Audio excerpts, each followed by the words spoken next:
Hi, guys. I'm at home doing some editing for season 6 of the podcast, and I wanted to share something with you. Yesterday, of course, my air in the house is just turned on. Usually, I turn that off before I record my intros or outros or bios or do any interviews. So I turn my heating or cooling system and the furnace fan, off. I hope that no neighbors are mowing their lawns. Yesterday, there was someone who fired up a lawnmower right before my chat with Amy Choi. And also, I went to go plug in my USB microphone, and I think because my youngest, he's 2.5, he's been playing with it. He loves the movie Sing and Sing 2. And it's 4 years old.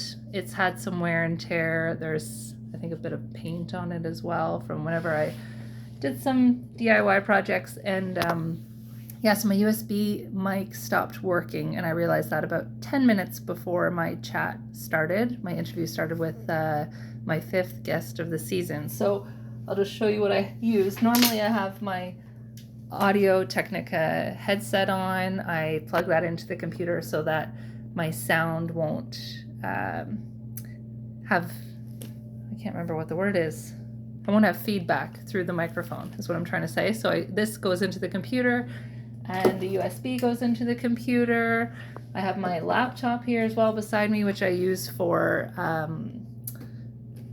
reading my questions and things, but I had to use my cheapy little, okay, they're all tangled. I just want to show you my little buds. They are, I forget what the brand is. I bought it years ago when everything, when everything was closed down and I needed to have a good mic headset, and that's what I use to do a lot of my meetings or trainings, or to have better sound when I was walking either the kids to the park or playing outside. Or sometimes I use these to, as I mentioned in my chat yesterday with Amy, to listen to audio versions of courses or programs that I'm in, because video doesn't always work for me.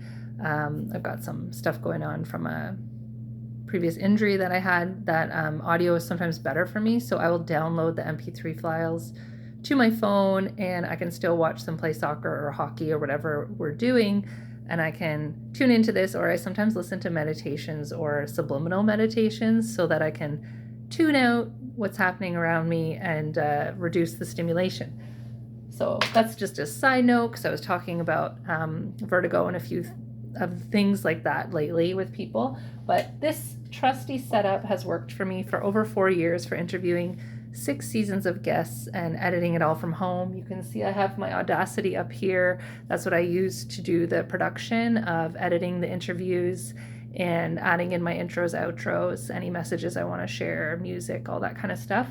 I did study broadcast journalism years ago, and I use this a lot because it's a free tool to work with a radio station and on school projects, and it's served me well because I was able to kind of teach myself again through the website and YouTube and things like that. So it's Audacity is the name of it. If you wanted to, this is the icon there. It looks like a headset, but if you're feeling adventurous and you want to teach yourself how to do some kind of broadcast journalism or editing, or even recording music, doing your own editing, that's what you can use. But had to go back to Staples for the first time in over, I've been there many times in the past 4 years, but the first time to get another, I'm getting the exact same microphone, the blue Snowball Ice, because I like it. It's lightweight. I can travel with it. Not that I'm traveling anytime soon, but if I want to travel with it, I can do so. It's you can see it here from the one that I've got to donate or recycle. It's got a little easel stand. It's very light. And I prop it up on a stack of Where's Waldo books and other giant books from places we've traveled and the library and other stuff, so that I get it kind of about here so that the audio is good. But I'm sharing all this with you because I started with the basics. The microphone itself is under $70 Canadian plus tax. If you join Staples and you have a business, I think I got $10 off as well as a preferred member price. It's free to join. They don't sponsor me at all. I'm just telling you this because there are things you can sign up locally potentially that sell your hardware and stuff that you might need for your business that can give you some discounts or benefits. And initially, I purchased all this in August 2020, started my interviews, and then in the fall, I applied for a grants program for women in business and I got accepted, and luckily they covered retroactive expenses. So I was able to use that towards the operational hardware and software costs that I had accrued to run and host this podcast. And I continue to bootstrap it. I've had 3 out of the past 6 seasons sponsored by Startup Canada's Community Empowerment Fund. This season isn't sponsored by anyone. I'm sponsoring it myself by the Mixing Babies and Business Changemaker Program.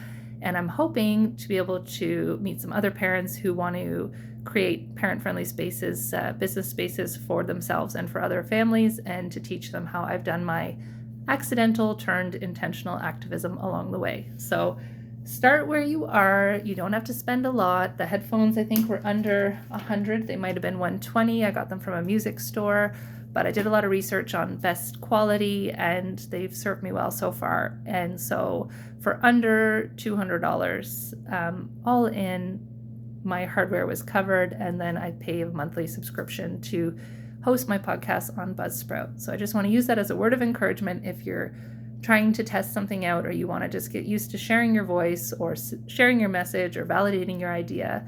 That can be a great place to start. So little podcast story for you. And now I've got to go back to editing season 6 and preparing for my final interview tomorrow, which is with Ingrid Gale. So looking forward to sharing all these conversations with you soon. Take care.